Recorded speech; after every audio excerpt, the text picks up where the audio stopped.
대부분의 사람들이 속고 있습니다. 집값이 오르고 코스피가 오르고 있으니까 당연히 돈을 벌고 있다고 생각하고 있죠. 만약에 6년 전에 통장에 1억을 넣어뒀다면 지금도 1억 원 그대로니까 돈을 지켰다고 생각할 겁니다. 하지만 그건 착각이죠. 전 세계 경제의 기준인 달러로 보면요, 대한민국 국민들의 자산은 이미 30% 가까이 증발했습니다. 6년 전만 하더라도 1달러에 1,100원대였지만 최근 원달러 환율은 1,470원을 넘어서 7개월 만에 최고치를 찍었습니다. 6년 전 1억은 약 9만 달러였지만 지금 1억 원은 6만 7천 달러밖에 되지 않죠. 즉 통장 숫자는 그대로인데 글로벌 기준으로는 자산 가치가 3분의 1이나 사라진 셈이고, 이게 바로 대부분의 사람들이 깨닫지 못한 사이에 가난해지고 있는 원화 착시 현상이라고 볼 수 있죠. 많은 사람들이 통장에 찍혀있는 숫자는 그대로니까 돈을 잃은 게 아니니까 괜찮다고 생각합니다. 우리는 일상에서 원화로만 거래하고 저축하니까 원화 가치가 떨어져도 쉽게 체감하지 못하기 때문에 더 그렇죠. 하지만 최근에 환율이 폭등하면서 우리 통장에 들어있는 돈의 실제 구매력은 아주 빠르게 녹아내리고 있습니다. 전 세계 금융의 중심은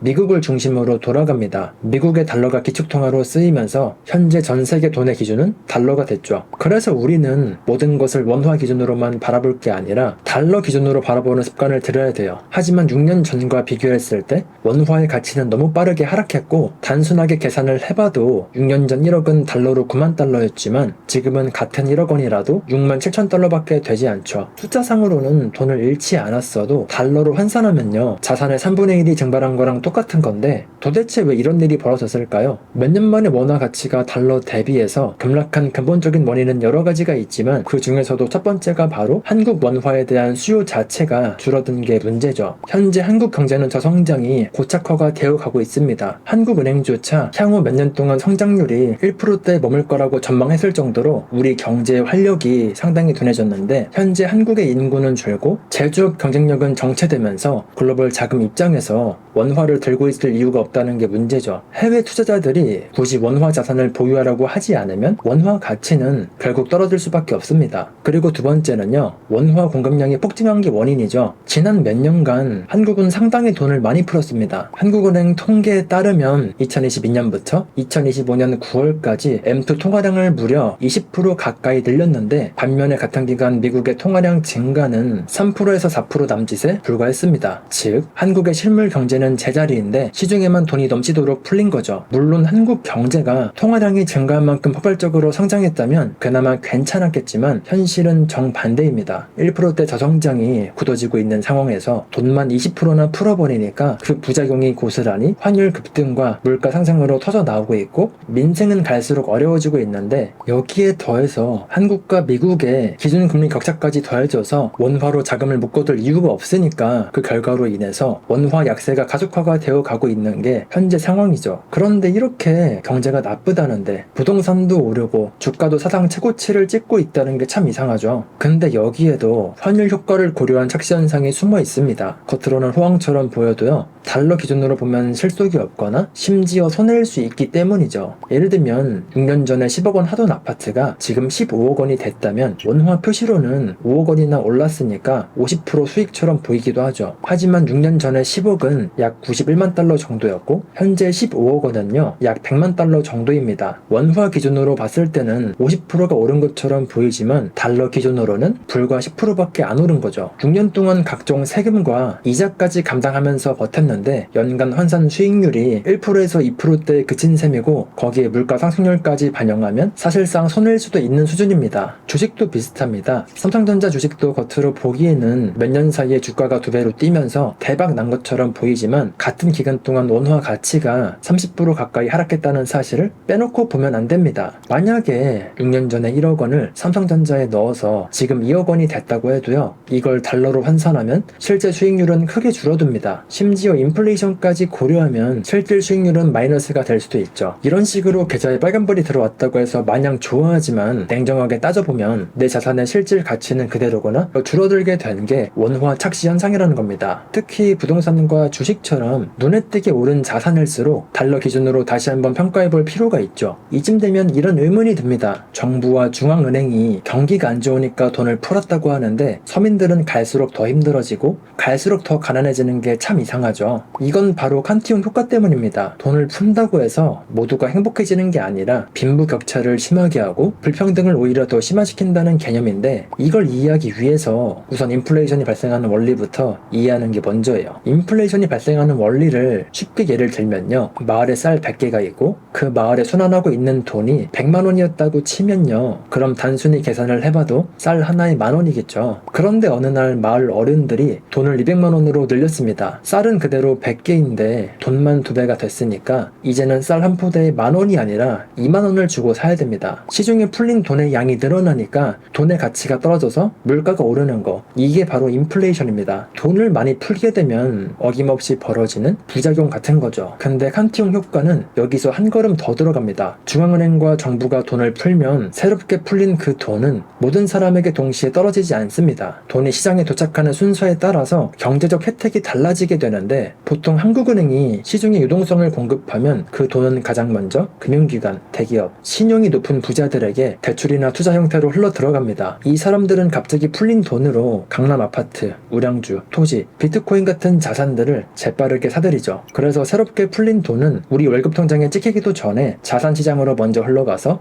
가격을 끌어올리는 겁니다. 반면에 일반 서민과 월급쟁이는 나중에서야 풀린 돈의 효과를 체감하죠. 하지만 안타깝게도 이 사람들이 그때 마주하는 건요, 이미 오른 집값과 생활 물가입니다. 월급은 천천히 오르거나 제자리인데 집도, 전셋값도, 생활비도 다 올라 있으니까 상대적으로 더 가난해지는 거죠. 결국에 돈이 먼저 도착한 사람은 더 부자가 되고 나중에 도착한 사람은 더 가난해지는 원리 현상을 말하는 게 바로 칸티움 효과입니다. 한국 사회에서도요, 예외가 아닙니다. 한국은행이 유동성을 풀었던 지난 몇 년간 가계 부채는 폭증하면서 세계 최고 수준이 됐습니다. 한국의 가계 빚은 현재 1,900조 원을 넘어서 사상 최대치인데 GDP 대비 가계부채 비율은 93.5%로 주요 34개국 중에서 1위를 기록하고 있다고 하죠. 그만큼 영끌을 해서 집을 사고 주식을 샀던 평범한 사람들이 대출 이자 부담에 허덕이는 사이에 먼저 돈줄을 잡은 자산가들은 더 부자가 됐는데, 돈 풀기를 하는 게 모두를 살리는 마법이 아니라 구조적으로 봤을 때 부자만 더 부유하게 만드는 함정이라는 게 증명되고 있는 셈입니다. 지금 벌어지는 상황도 비슷하죠. 최근에 또 시중에 많은 돈을 공급하면서 원화 가치가 급락을 하고 있는데, 가난한 사람들은 더 가난해지고 부자들은 더 부유해지는 상황이 또 벌어지고 있죠. 하지만 이걸 모르는 사람들이 생각보다 너무 많더라고요. 겉으로는 시민을 위해서 돈을 푸는 것 같지만 결과적으로 보면 오히려 서민들은 돈을 푸는 것보다 몇 배로 더 피해를 보는 게 현실입니다. 그리고 인플레이션 말고도요, 지금 한국 경제는 금리, 환율, 외환 보유고, 삼중고에 갇힌 모습이죠. 그래서 정책 당국의 선택지가 점점 사라지고 있는데, 먼저 기준금리 딜레마부터 보면 한국은행은 물가를 잡고 환율을 안정시키려면 사실 금리를 내릴 때가 아니라 올려야 됩니다. 하지만 지금 금리를 조금만 올려도 1,900조 원에 해당하는 가계부채 이자가 폭탄처럼 튀어오르게 되죠. 그럼 명끌로 집을 산 사람들이나 빚내서 사업하는 자영업자들이 더 버티기가 어려워져서 내수경제가 안 그래도 안 좋은데 더 안 좋아질 수밖에 없습니다. 그래서 현재도 한국은행은 고환율과 집값 불안 속에서 기준금리를 4회 연속으로 동결하고 있는 건데, 만약에 여기서 더 금리를 낮추게 되면요, 미국과 금리 차이가 더 벌어져서 외국인들이 더 빠르게 한국에서 자금을 빼게 되겠죠. 그럼 원화 가치는 지금보다 더 빠르게 추락하고 환율은 1,600원, 1,700원까지도 갈 수 있게 됩니다. 이런 상황에서 마지막 방어선은요, 외환 보유고입니다. 한국의 공식 외환 보유액은 약 4,300억 달러로 알려져 있는데, 하지만 그 중에서 현금처럼 바로 쓸 수 있는 예치금은 280억 달러 남짓에 불과하다고 하죠. 원화 환율을 방어하려고 달러를 풀기 시작하면 이론적으로 280억 달러 정도는 빠르게 동원할 수 있지만, 그 이상은 국채나 유동성이 낮은 자산을 매각해야 되는 상황까지 가게 되는데, 지금 같은 고환율 위기에는 매달 수십억 달러씩 투입해도 1년을 버티기가 어려운 게 현실입니다. 게다가 이제는 매년 200억 달러씩 미국에 투자를 해야 되고, 설상가상으로 한국의 국가 부채는 1,000조 원을 넘어서 계속 불어나는 중이고, 재정 여력도 갈수록 제약을 받습니다. 여기서 돈을 더 풀자니 국가 신용등급 하락과 외국인 이탈이 우려되고, 그렇다고 긴축을 하자니 내수가 죽고, 정말 정책에 손발이 묶여있는 삼중고 상태라고 볼 수 있는 거죠. 그래서 여러가지 데이터를 봤을 때 이제 한국은행과 정부가 알아서 해결해 줄 거라고 믿는 건 위험하다는 거죠. 각자 도생은 이제 현실이에요. 왜냐면 국가도 중앙은행도 선택지가 마땅치 않은 상황이니까요. 그렇다면 개인 차원에서 어떻게 대비를 해야 될지 될까요? 가장 중요한 원칙은 원화만 믿지 말라는 겁니다. 우리는 평생 원화로 월급을 받고 원화로 저축을 해왔지만 이제는 시대가 변했습니다. 예전과 전혀 다른 전략을 취해야 되죠. 우리가 자산을 볼 때는 항상 달러 기준으로 환산해서 평가하는 습관을 들여야 되고, 통장에 돈을 모아놨다고 해서 안심하지 말고 그 돈이 달러로 몇 달러이고 실질 구매력이 시간이 지나고 나서 얼마나 줄어들지를 항상 체크해야 되죠. 그리고 포트폴리오 재설계도 필요합니다. 원화 자산으로만 모두 들고 있는 게 가장 최악의 시나리오인데, 현재 시점에서 최악의 시나리오는 예금 적금이나 한국 주식으로만 들고 있으면 안 된다는 거죠. 그래서 지금이라도 포트폴리오를 분산을 시키고 달러 예금이나 미국 주식, 미국 ETF를 적립식으로 모아가는 것도 좋고, 이것도 아니면 금이나 은, 비트코인을 모아가는 것도 방법이죠. 사실 현금이 많다면 서울 아파트를 사두는 것도 좋은 방법이긴 한데, 솔직히 서민들 입장에선 이건 쉽지가 않기 때문에 달러나 미국 주식, 글로벌 자산으로 포트폴리오 구성을 하는 게 좋습니다. 오래전부터 세계는 미국 달러를 중심으로 돌아갔고 앞으로도 수십 년은 그럴 확률이 높습니다. 하지만 원화는 한국 안에서만 통하는 화폐죠. 계속해서 원화의 가치가 하락하게 돼서 원화를 모두가 꺼리게 되는 순간